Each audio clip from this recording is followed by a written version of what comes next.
वो कहते हैं ना कि प्यार किसी भाषा या परिभाषा का मोहताज नहीं होता, लेकिन ये एकदम सत्य नहीं है। और इसमें पूरी तरह सत्य नहीं इसलिए है क्योंकि इस हम प्यार को परिभाषित कर ही नहीं सकते, डिफ़ाइन कर ही नहीं सकते, क्योंकि इसका कोई सटीक डेफिनेशन है ही नहीं। तो इस चैप्टर में हम सबसे पहले डिस्कस करेंगे न्याय यानी जस्टिस और लव के बीच कुछ सिमिलरिटी, कुछ डिफरेंस। उसके बाद और भी चीज़ डिस्कस करेंगे, लेकिन सबसे पहले समझ लेते हैं सिमिलरिटी क्या है। जिस तरह प्यार का कोई डेफिनीशन नहीं होता, सिंगल डेफिनीशन नहीं होता, उसी तरह न्याय का कोई डेफिनीशन नहीं होता। फिर भी हम अपने मन से, अपने इंट्यूशन से हम समझ लेते हैं कि ये या तो प्यार है या तो न्याय है। मतलब हम समझ लेते हैं कि यहाँ पे अगर लव है, यहाँ पे जस्टिस है, हम समझ लेते हैं, हमें अंडरस्टैंडिंग हो जाती है। उसके अलावे लोगों को दोनों ही टर्म अच्छे ही लगते हैं, मतलब ना किसी को प्यार खराब लगता है ना न्याय। चाहे वो हमारे साथ हो या किसी और के साथ हो, हमें प्यार अच्छा ही लगता है, इसलिए हमें न्याय हमारे साथ हो रहा हो तो हमें अच्छा लगता ही है। लेकिन दूसरों के साथ भी हम चाहते हैं कि उसके साथ भी न्याय हो। तो न्याय और प्यार का कोई सटीक डेफिनेशन नहीं होता, लेकिन दोनों के बीच एक डिफरेंस भी है। डिफरेंस क्या बताता है?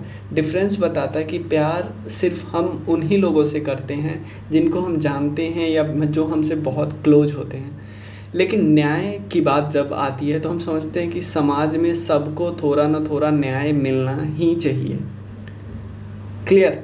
तो अब हम चैप्टर स्टार्ट करते हैं। चैप्टर है social justice, chapter 4 political theory, class 11। तो इस चैप्टर में हम डिस्कस करने वाले हैं सबसे पहले प्रिंसिपल ऑफ जस्टिस, जो कि आज हमारे टॉपिक का मेन थीम होगा कि जस्टिस का प्रिंसिपल क्या क्या है। जस्टिस का हिंदी मीनिंग होता है न्याय, और एक और वर्ड हम बार बार देखेंगे जस्ट। जस्ट का मतलब होता है न्याय संगत या न्यायपूर्ण, हम बोल देंगे। जैसे जस्ट सोसाइटी का बात करेंगे तो हम बोलेंगे ऐसा सोसाइटी जहाँ पे न्यायपूर्ण है, यानी सबको न्याय मिल रहा है। तो न्याय का कोई परफेक्ट डेफिनीशन नहीं होता। आपकी नज़र में न्याय कुछ और है, मेरी नज़र में न्याय कुछ और है। मुझे न्याय तभी मिलेगा जब ये पर्टिकुलर चीज़ होगा, आपको तभी मिलेगा जब ये आपका जो मन है वो पूरा होगा। क्लियर? तो उसके बाद हम डिस्कस करेंगे प्रिंसिपल ऑफ जस्टिस। उसके बाद डिस्ट्रीब्यूटिव जस्टिस क्या होता है, उसके बाद जॉन रॉल्स का आर्गूमेंट डिस्कस करेंगे। तो हमारा आज का मुद्दा है पहला 2 टॉपिक डिस्कस करेंगे। उसका जॉन रॉल्स का थ्योरी बहुत बहुत बहुत इंपॉर्टेंट है। कोई भी हम जब भी बनाने जाते हैं प्रोग्राम पॉलिसी तो हमारा बहुत मदद करता है जॉन रॉल्स की थ्योरी। तो चलिए डिस्कस करते हैं। सबसे पहले जस्टिस की बात करते हैं और उसके तीन बात करते हैं, उसके 3 प्रिंसिपल की बात करेंगे। जो 3 प्रिंसिपल आता है, इक्वल ट्रीटमेंट ऑफ इक्वल्स। तो सबसे पहले हम तीनों प्रिंसिपल के बारे में बेसिक बात मैं आपको बता देता हूँ, फिर हम चलेंगे तो आपको 2 मिनट में पूरा मैं समरी करवा दूंगा। 3 प्रिंसिपल है। जस्टिस का मतलब हम समझ गए कि जस्टिस का मतलब होता है कि न्याय हमें मिलना चाहिए, लेकिन न्याय 3 प्रिंसिपल पे आधारित है। पहला प्रिंसिपल बोलता है कि सबको इक्वल ट्रीटमेंट दो क्योंकि सब ह्यूमन बीइंग हैं। ध्यान देना, पहला बोलता है कि सबको इक्वल ट्रीटमेंट दो क्योंकि सारे ह्यूमन बीइंग हैं, सारे एक ही टाइप के इंसान हैं, इसलिए सबको इक्वल ट्रीटमेंट दो। लेकिन दूसरा प्रिंसिपल जैसे ही आता है तो पहले वालों को बोलता है सर आपका प्रिंसिपल सही है लेकिन अधूरा है। कैसे? जैसे अगर सबको इक्वल ट्रीटमेंट दिया ही जाएगा तो फिर मोटिव क्या होगा लोगों को ज़्यादा मेहनत करने की। जैसे एग्जाम्पल लेते हैं, आपके क्लास में एग्ज़ाम होता है तो हम क्या करेंगे? पहला प्रिंसिपल के आधार पे क्या होगा, क्योंकि सारे बच्चे ने एक ही एग्ज़ाम दिया है, एक ही क्लास के ह्यूमन बीइंग है, तो सबको सेम नंबर दे दो। तो पहला प्रिंसिपल यहाँ पे धोखा खा रहा है ना, अधूरा है ना। तो सेकंड प्रिंसिपल बोलता है कि जो जिस प्रोपोर्शनल में मेहनत करता है उसको उस प्रोपोर्शनल में रिवार्ड मिलना चाहिए। जैसे डॉक्टर और नर्स का एग्जांपल ले लेते हैं, दोनों इम्पॉर्टेंट है, लेकिन ज़्यादा हम रेस्पेक्टिव करें तो ज़्यादा रोल किसका इम्पॉर्टेंट है? ऑब्वियसली डॉक्टर का। तो जो डॉक्टर की सैलरी ज़्यादा होगी, सोसाइटी डॉक्टर को ज़्यादा तवज्जो देगा as compare to nurse. Clear? तो थर्ड प्रिंसिपल बोलता है सर आप दोनों का सही है लेकिन फिर भी आप अधूरे हो। क्योंकि बहुत लोग ऐसे होंगे, बहुत लोग ऐसे डिसएडवांटेज सेक्शन होंगे जो ना इक्वल अपॉर्चुनिटी मिलने के बाद, जैसे मान लो उसको हम वोट देने का इक्वल अधिकार दे दें, तो क्या उससे फ़ायदा होगा? उससे क्या सिर्फ पॉलिटिकल इक्वालिटी देने से उनको फ़ायदा होगा? नहीं भाई, उनको रिजर्वेशन देना ही पड़ेगा, उनको ज़्यादा फ़ायदा पहुंचाना ही पड़ेगा, तभी वो समाज में आगे आ सकते हैं और थोड़े बहुत बराबरी करने का ट्राई कर सकते हैं। तो 3 प्रिंसिपल है, तीनों का मतलब समझा दिया कि पहला बोलता है कि बस इक्वल है, सबको इक्वल रहने दो। सेकंड बोलता है कि प्रोपोर्शन में जस्टिस डिस्ट्रीब्यूट करें, जो जितना मेहनत किया उसको उतना रिवार्ड दो। थर्ड बोलता है कि सर इससे कुछ नहीं होगा, नीचे वालों को उठा के पहले बराबर लाना होगा, तो आप रिजर्वेशन दे दो। क्लियर है ना? तो अब हम चैप्टर स्टार्ट करते हैं। इतना में कोई प्रॉब्लम नहीं, क्योंकि इससे आपको बहुत क्लियर हुआ होगा, बहुत क्लियर होगा कि जस्टिस का मतलब क्या होता है। क्लियर? अब देखते हैं, जैसे मैंने आपको पहले ही बताया था कि इसका कोई परिभाषा नहीं है, इसका कोई परिभाषा नहीं है। तो हमारा कल्चर या हमारा संस्कृति या हमारा परंपरा ग्रैपल होता है, मतलब ग्रैपल होता है कि क्वेश्चन मतलब घूमता रहता है कि जस्टिस के डेफिनीशन। क्योंकि मैं अपने तरीके से बोलता हूँ, जैसे मान लो मैं डिसएडवांटेज सेक्शन से हूँ और आप बोलते हो कि जस्टिस का पहला प्रिंसिपल सब पे लागू होना चाहिए, तो मैं बोलूँगा यार क्या बोल रहे हो आप, हम नीचे हम ऊपर आ ही नहीं पाएंगे, आप अपने तरीके से सोचोगे। तो सबसे पहला है कि पहला इंस्टांस हम देख लेते हैं। पहला इंस्टांस जो हमारा एंशिएंट इंडियन सोसाइटी है वो क्या बोलता है? जस्टिस को एसोसिएट करता है धर्म से। धर्म क्या बोलता है कि भाई आपने सोशल ऑर्डर में आपका पोजीशन जो है ना, हो सकता है आप में आपके किस्मत में लिखा होगा, आपके धर्म में लिखा होगा। अगर किसी को ऊपर नीचे करना है ना, जैसे किसी को कोई बहुत डिसएडवांटेज सेक्शन है, तो राजा चाहेगा तो उसको ऊपर कर सकता है। राजा की प्राइमरी ड्यूटी थी कि सोशल ऑर्डर को, समाज में जो ऑर्डर है उसको मेंटेन किया जाए। ऐसा नहीं कि किसी एक तबके को बहुत ज़्यादा प्रॉब्लम हो रही है और एक तबके को बिना किसी काम के ही उसको बहुत ज़्यादा फ़ायदे मिल रहे हैं, रिवॉर्ड मिल रहे हैं। तो राजा क्या कर सकता था? एंशिएंट सोसाइटी में बहुत कुछ किया। उसके बाद देखो, उसका चाइना के एक है कन्फ्यूशियस, वो बोलते थे, पहला में हमने राजा का बात कर लिया, वो बोलते थे कि राजा ही क्या कर सकता है? जस्टिस को मेंटेन कर सकता है। कैसे? उनसे पूछा गया बताइए कैसे, तो बताते हैं कि 2 काम कर सकता है। जो गलत करेगा ना सज़ा दो, जो सही करेगा उसको तारीफ़ करो, उसको आप उसको रिवॉर्ड दो। जो गुणी है, जैसे रॉन्ग वर्ड्स मतलब होता है जो गलत किया, वर्चुअस मतलब होता है जो गुणी है, जो ज्ञानी है, उसको रिवॉर्ड दो। अब नेक्स्ट है, 2 लोगों का हमने स्टेटमेंट पर पता चल गया। एक कन्फ्यूशियस जो चाइना के थे, एक हमारा इंडियन सोसाइटी वाला, एंशिएंट इंडियन सोसाइटी वाला। उसका नेक्स्ट है प्लूटो के बारे में। देखो, जो ग्रीस जो देश था ना, वहाँ पे प्लूटो डिस्कस करते थे अपनी किताब में द रिपब्लिक। ध्यान देना, प्लूटो ने जितनी चीज़ें लिखी है ना, अधिकतर चीज़ें वो अपने गुरु की बातें लिखी है और अपने गुरु जी के स्टेटमेंट को बस लिखा है। ध्यान देना, उनके गुरु का नाम था सुकरात, तो उनको सोक्रेटिस भी बोलते हैं। तो सुकरात की बात लिखी है और सुकरात को की बातें, सुकरात देखिए बातें जो भी लिखी है ना, वो ऐसे लिखी है कि 2 लोग कन्वर्सेशन कर रहे हो, ऐसी बातें। जैसे यहाँ पे 2 लोगों की भी बातें चल रही थी, सोक्रेटिस और उनके यंग फ्रेंड, जैसे जिनका नाम था ग्लूकोन, मतलब 2 फ्रेंड का नाम था। जैसे एक तरफ थे सुकरात बात कर रहे थे और एक तरफ था 2, जैसे ग्लाउकॉन, ये नाम थोड़ा डिफ़िकल्ट है।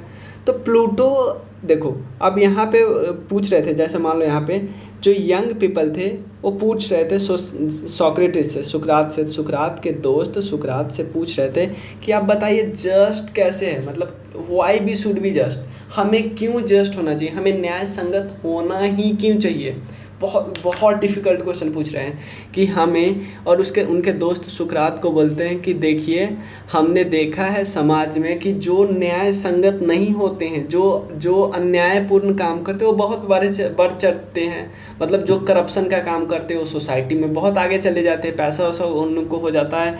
और जो समाज में एकदम अच्छे से जस्ट तरह से न्यायपूर्ण काम करते रहते समाज में, वो बहुत पीछे रह जाते हैं, मतलब बहुत अनसक्सेसफुल हो जाते हैं। तो जस्ट सुकरात उनको एक ही बात बोले कि कभी भी लॉन्ग टर्म में ये सही नहीं है। मतलब जो अन्यायपूर्ण बातें होती है, अनजस्ट काम होती है, करप्शन वाला काम होती है, कभी भी लॉन्ग टर्म में सही नहीं है। अगर सारी सोसाइटी अगर ऐसे करने लगी तो सोसाइटी में किसी का भला नहीं हुआ, सबको नुकसान होने लगेगा। समझ गए ना? तो सुकरात और उनके दोस्तों की बात हमें समझ में आ गई। तो यहाँ पे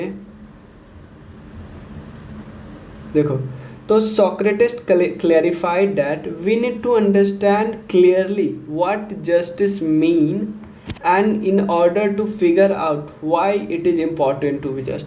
तो वो बोलते थे, सोक्रेटिस बोलते थे कि सबसे पहले हमें समझना चाहिए कि जस्टिस का मतलब क्या होता है, तभी तो हम बोलेंगे कि सोसाइटी को जस्ट क्यों होना चाहिए, मतलब सोसाइटी को न्यायपूर्ण होना ही क्यों चाहिए, सोसाइटी को न्याय संगत होना ही क्यों चाहिए। सबसे पहले हमें जस्टिस यानी न्याय का मतलब तो पता होना चाहिए ना।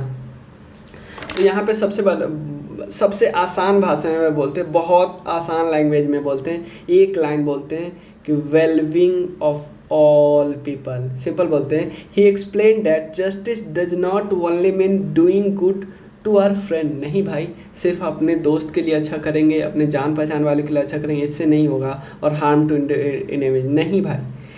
और परस्यूइंग ओन इंटरेस्ट, ये बहुत बहुत बोल सकते हैं, ये बहुत नैरो डेफिनेशन हो सकता है कि अपने दोस्त के लिए अच्छा करना, दुश्मन के लिए ख़राब करना, अपने सेल्फ इंटरेस्ट के लिए काम करना। वो बोलते हैं कि जस्टिस का सिंपल मतलब होता है well being for all people.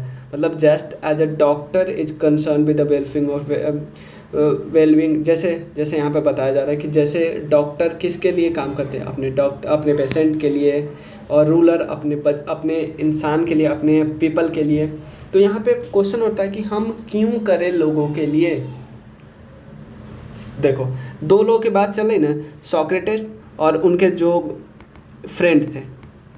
और ये बात किसने लिखी है? अपने किताब में प्लेटो ने अपने किताब द रिपब्लिक में लिखी है। ये बात करें कि इन दोनों के बात चल रही है, तो सबसे पहले इनके जो फ्रेंड थे इनको बोलते हैं कि देखिए, जो हमारे समाज में जो अन्यायपूर्ण काम करते हैं उनकी बहुत तरक्की हो जाती है, बहुत जल्दी सक्सेसफुल हो जाते हैं, बहुत पैसा कमाने लगता है करप्शन और ऑप्शन से। लेकिन जो न्याय से काम करते हैं वो बहुत स्लो, इवन मतलब नहीं बढ़ते हैं ऐसा। तो सबसे पहले सुकरात उनको बताते हैं कि समाज में अगर सब ऐसे अपने इंटरेस्ट के लिए काम करने लगे तो समाज तो तबाही हो जाएगा, सब अपने इंटरेस्ट के लिए। तो लॉन्ग टर्म में कभी भी अन्यायपूर्ण काम सही नहीं है, इसलिए सबको साथ लेके चलना चाहिए और ऐसे नहीं करना चाहिए। फिर सुकरात बोलते हैं इनको कि सबसे पहले हमें समझना चाहिए जस्टिस क्या है, जस्टिस का मतलब क्या है, तभी हम समाज को जस्ट होने का सलाह दे सकते हैं। तो सबसे पहले जस्टिस का मतलब सिर्फ ये नहीं था कि हम अपने सेल्फ इंटरेस्ट के लिए, अपने दोस्त के लिए जस्टिस हो, इनेमी के लिए दुश्मनी वाला काम करें। लेकिन जस्टिस का सिंपल मतलब होता है कि हमारा काम कुछ ऐसा होना चाहिए कि उससे पूरे समाज का वेलबींग हो। जैसे डॉक्टर अपने पेशेंट के लिए जस्टिस करता है और किंग अपने पीपल के लिए करता है, उसी तरह सॉरी। तो यहाँ पे एक लाइन बहुत इंपॉर्टेंट लिखा है, ये लाइन आप तो याद रख लो।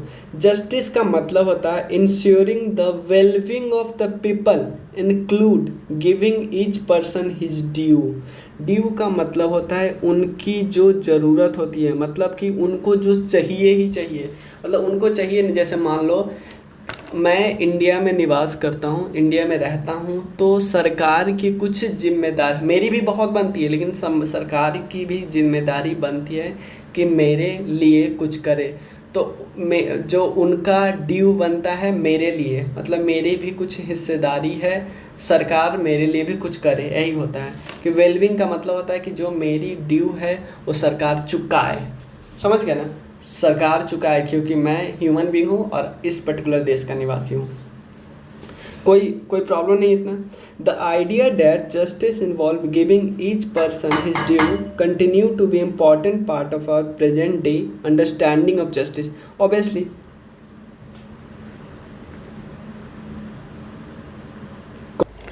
तो आप पूछोगे ना कि लोगों का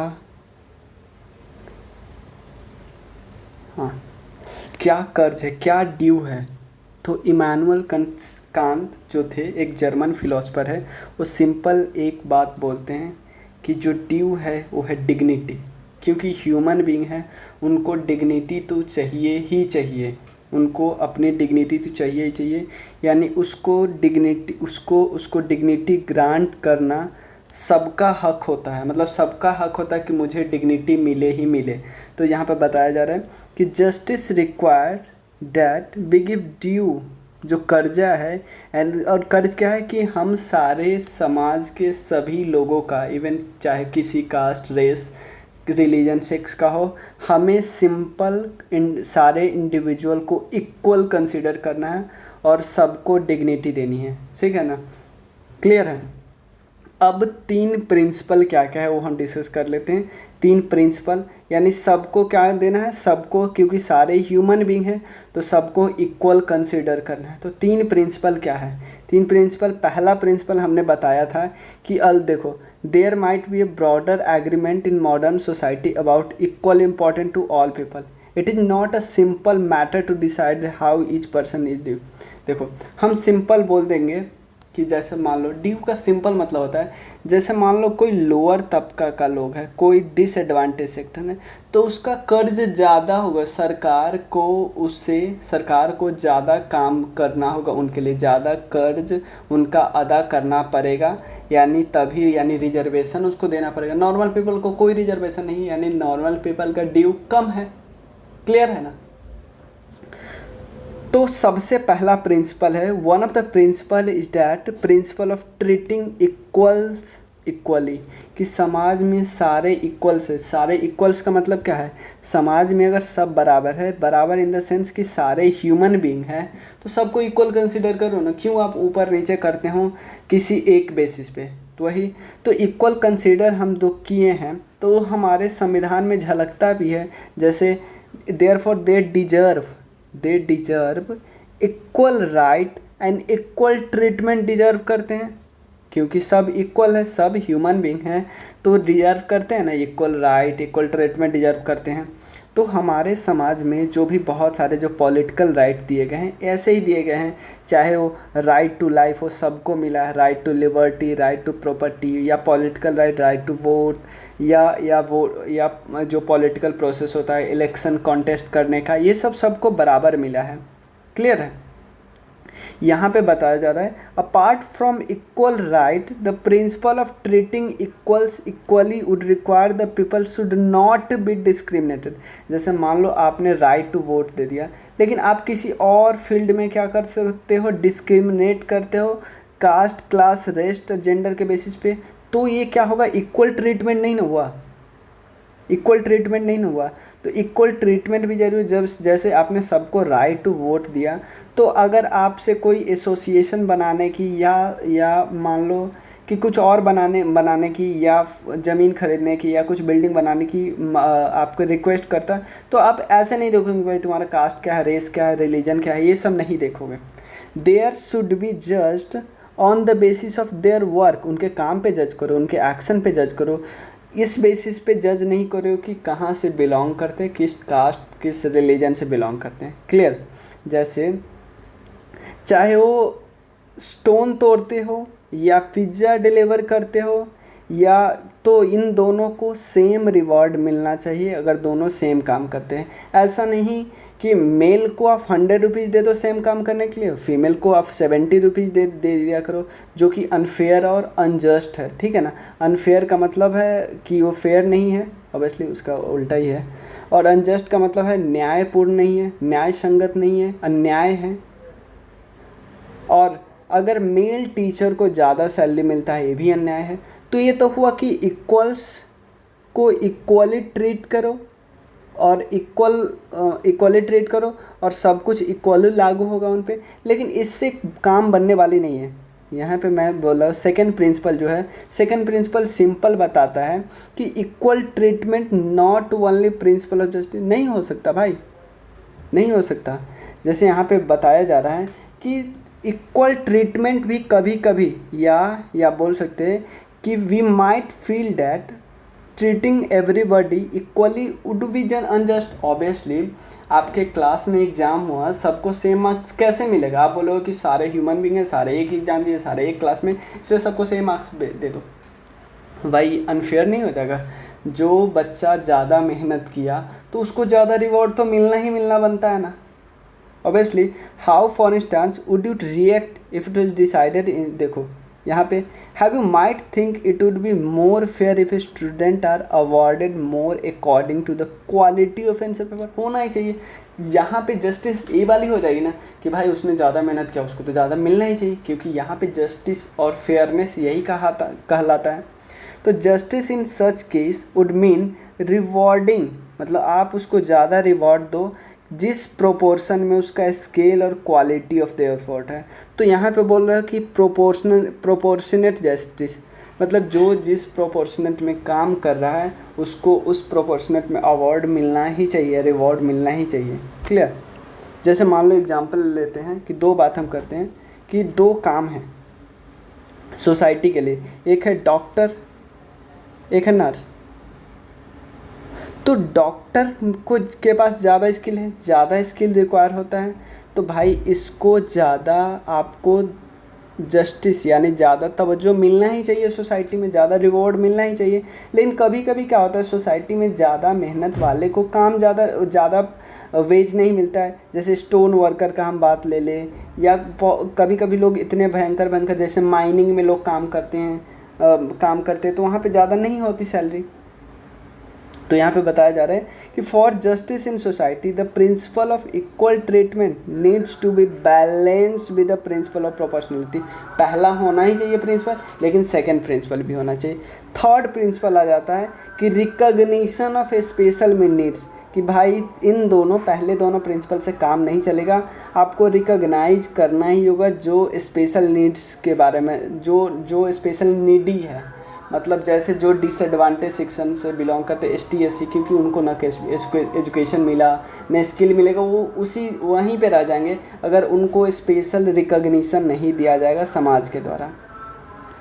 तो यहाँ पे बताया जा रहा है third principal of justice which we recognize is for a society to take into account special needs of the people while distributing reward। देखो रिवॉर्ड एंड ड्यूटी डिस्ट्रीब्यूट करते वक्त हमें थोड़ा ध्यान रखना है कि किसको ज़्यादा ज़रूरत है, ये भी ध्यान रखना है। ऐसा नहीं कि किसने ज़्यादा मेहनत किया है, इसके साथ साथ ये भी ध्यान रखो कि किसको ज़्यादा ज़रूरत है। जैसे मान लो एग्ज़ाम होता है तो आप देखते हो ST SC ST का कट ऑफ थोड़ा कम होता है, क्योंकि हम यहाँ पे क्या ध्यान देते हैं, ये भी ध्यान देते हैं कि उसको ज़्यादा मार्क्स मिले हैं, यानी रिवॉर्ड मिलना चाहिए। लेकिन इसके साथ ये भी ध्यान रखते हो कि इसको ज़्यादा ज़रूरत है। दोनों चीज़ को हम ध्यान देते हैं। ऐसा नहीं कि ST SC में जो एग्ज़ाम नहीं दिया उसको भी हम ले लेते, नहीं ऐसा नहीं करते। ST SC में भी उसी को लेते जो एग्ज़ाम दिया, और ST SC में ज़्यादा नंबर जिसको आया उसी को दे देंगे। सिर्फ हम ज़रूरत को नहीं देखते, रिवॉर्ड भी करते हैं, ज़रूरत भी देखते, दोनों चीज़ को ध्यान रखते हैं। और सेम एग्ज़ाम हो रहा है सबके लिए, तो पहला प्रिंसिपल तो ऐसे ही फॉलो हो रहा है। In terms of their basic status and right as a member of the society, justice may require that people to be treated equally, obviously, but even non-discrimination between people and rewarding them proportionality to their efforts might not be enough to ensure that people enjoy the equality in the respect। क्योंकि भाई वो इतना नीचे है कि आप कितना भी पॉलिटिकल इक्वालिटी दे दो या प्रोपोर्शनल रिवॉर्डिंग कर दो, उससे फ़ायदा नहीं होगा। जैसे मैं एक बहुत अच्छा एग्जांपल देखा है कि सुरेश एक विजुअली इम्पेयर्ड स्टूडेंट है। अगर मान लो वो एग्ज़ाम देने भी आ गया है, चलो इसका एग्ज़ाम में मार्क्स भी आ गया, लेकिन आपको पता है उसको थोड़ा कम दिखाई देता है, तो आप उसको 3 घंटे से जगह 3.5 घंटे देना पड़ेगा ना।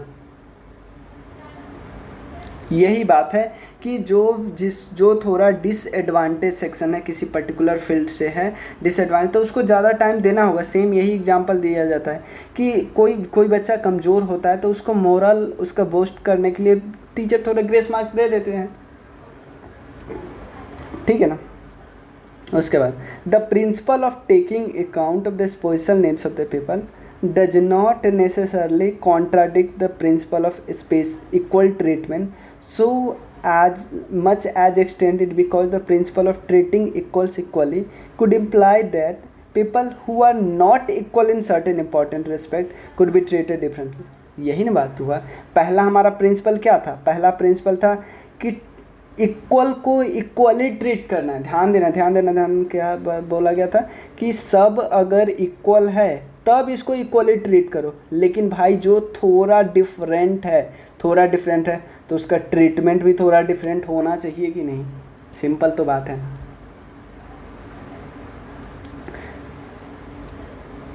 देखो, और किस किस बेसिस पे बहुत सारे देश है, इवन इंडिया इस बेसिस पे फिजिकल डिसेबिलिटी पे स्पेशल प्रोटेक्शन देता है या स्पेशल उसको देता है कुछ, as of lack of access good education नहीं मिला या हेल्थ केयर नहीं मिला, तो यहाँ पे सरकार या ये कोई भी देश स्पेशल ट्रीटमेंट देता ही देता है। इस बात पे यही सब बात है, किस किस बेसिस पे स्पेशल ट्रीटमेंट मिलता है। क्लियर? अब देखते हैं और इसमें क्या क्या है। हाँ, जैसे यहाँ पे सिंपल वही बात बताया है कि जो रिजर्वेशन दिया जाता है एजुकेशनल इंस्टीट्यूशन में एसटी और एससी के द्वारा, तो वही है कि वही क्या है जो स्पेशल ट्रीटमेंट दिया जा रहा है। अब यहाँ पे एक बहुत मज़ेदार दिया हुआ है कि यहाँ पे बताया जाए, जैसे बहुत सारे कोर्ट रूम में, अधिकतर कोर्ट रूम में जो लेडी होती है, कानून की लेडी, वो ब्लाइंड फोल्डेड होती है। तो ये पूछता है कि क्यों ब्लाइंड फोल्डेड होती है? तो ये बोलती है ब्लाइंड फोल्डेड इसलिए होती है कि वो इम्पार्शियल रह सके, कुछ दिखाई ही ना दे कि सामने कौन है, छोटा बड़ा कौन है। तो ये फिर एक और क्वेश्चन करता है, बहुत मज़ेदार क्वेश्चन, कि चलो ये सही है, इम्पार्शियल है, लेकिन फिर जो लोग को स्पेशल नीड है उसको कैसे देख पाएगी? ये बहुत इंपॉर्टेंट बोलता है। तो यानी कि ये सिंपल साफ साफ बोलना चाहता है कि स्पेशल नीड्स ज़रूरत है लोगों को जो अभी तक बहुत नीचे रहे हैं या उनको कोई प्रॉब्लम है, तो उनको तो स्पेशल ट्रीटमेंट देना ही बनता है। देखो, special treatment for equals recognition of different efforts, skill while determining reward and burden, and provision of minimum standard of living and equal opportunity of the needy। ये तो चाहिए कि भाई उसको मिनिमम स्टैंडर्ड ऑफ लिविंग, भले ही उनको जैसे कोई स्पेशल स्किल नहीं है फिर भी मिनिमम स्टैंडर्ड ऑफ लिविंग तो चाहिए। जैसे जो लोग हम यहाँ पे काम भी, जैसे बहुत लोग ऐसे पुअर होते हैं, तो हम फिर भी उनको जो देश होता है उनको रोटी, कपड़ा, मकान, छत तो देता ही देता है। तो ध्यान देना, वो कभी चैरिटी नहीं होता क्योंकि ये सब ह्यूमन बीइंग है। तो ह्यूमन बीइंग का कुछ, क्योंकि वो इस देश से बिलोंग करते तो कुछ ड्यू है उनका सरकार पे, तो सरकार उनको चुकाएगी। चुकाती कैसे? रोटी, कपड़ा, मकान, पीडीएस शॉप से सब कुछ देने की बात होती है। Pursuing equality of treatment by it might sometimes work against giving due rewards of the, ये तो मैं बताया था कि इक्वल ट्रीटमेंट कभी कभी नुकसान पहुंचता है जब आप मेरिट को रिवॉर्ड नहीं करते हैं। ये वही बात सब है कि different group in the country might favour different policy depending upon the principle of justice they emphasise if there become the function of the government. ये बोलते हैं कि अलग अलग सरकार की पॉलिसी अलग अलग होती है। वो 3 प्रिंसिपल है ना, किसी प्रिंसिपल को ज़्यादा तवज्जो देते हैं। जैसे मान लो जो सेकंड प्रिंसिपल है उसको ज़्यादा तवज्जो देता है यूएसए टाइप, क्योंकि वो ज़्यादा मेरिट को तवज्जो देता है। इंडिया वाला देश, क्योंकि इंडिया में बहुत ज़्यादा प्रॉब्लम रही है डिसएडवांटेज सेक्शन को, तो इंडिया थर्ड वालों को ज़्यादा, थर्ड और पहले वाले को, तीनों को, मतलब इंडिया एक चीज़ बोल सकते हैं थोड़ा हार्मोनाइज करने का ट्राई कर रहा है कि तीनों एक समय ऐसा आएगा कि जब लगेगा कि यार सब लोग थोड़ा अपलिफ्ट हो गए हैं, तो अब जो थर्ड वाला है स्पेशल प्रोटेक्शन या स्पेशल ट्रीटमेंट देना छोड़ दो। तो ये सबसे इम्पोर्टेंट है कि तीनों के बीच हार्मनी बनी रहे, ये सबसे सही है। नेक्स्ट वीडियो में हम देखेंगे कि वीडियो थोड़ी समझाना बहुत है, इसमें जस्ट डिस्ट्रीब्यूशन डिस्कस करेंगे, उसके बाद जॉन रॉल्स का थ्योरी ऑफ जस्टिस, और उसके बाद एक और टॉपिक बचेगा सोशल जस्टिस को कैसे परसू करेंगे, उसके बाद free market and state intervention. तो चलिए, थैंक यू सो मच। क्योंकि आप देखो डायरेक्ट जो मैंने बताया ना कि इस स्टेटमेंट जो है गिविंग ईच हिज ड्यू, इसको बहुत वो डिस्कस करना है। Principle of justice simple 3 just principle है, तीनों को डिस्कस करना है। स्पेशल नीड्स जो थर्ड प्रिंसिपल है ना, यानी दोनों सेम है। हाउ डज रॉल्स, ये हम कल डिस्कस करेंगे, उसके बाद ये सब अगले दिन हमारा क्लियर होगा। तो आज के लिए इतना ही है। Thank you so much.